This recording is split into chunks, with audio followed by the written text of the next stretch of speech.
په افغانستان کې د هندوستان او پاکستان خطرناکه سیالي د دغه سیالي ګټونکي به څه وي، اخر به په افغانستان کې څه پیښیږي، جزئیات په ویډیو کې وګورئ او چینل سبسکرایب کړئ. لیدونکو السلام علیکم. دا ښکاره خبره ده چې له تیر حکومت سره د هند مرستي او اړیکې یوازې د خواخوږۍ لپاره نه بلکې د پاکستان سره د سیالۍ لپاره هم وي. خو اوس بیا همدې افغانستان کې د پاکستان پر تبه جوړ خلک چې طالبان دي واکمن شوي چې ښایي دې هیواد کې د هند ګټې خطر کې واچوي. په دې هکله یو څیړنیز مرکز یو راپور خپور کړی دی او پکې د دې دواړو هیوادونو د ګټو او هغوی یو د بل مقابل کې د مبارزې څرګندونه شوې. د ویلسن په نوم دا مرکز وایي چې دواړه هیوادونه به د خپلو ګټو د خوندیتوب لپاره یو بل مقابل کې سیالي حتما کوي.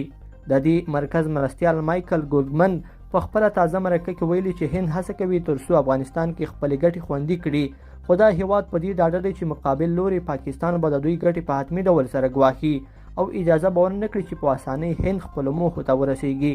هغه ویره څرګنده کړه چې د دواړو هیوادونو ترمنځ به دا سیالۍ ناندرۍ راوپاروي او ان دا غږ به په نړیواله کچه هم بدرګه او زیات به خپور شي.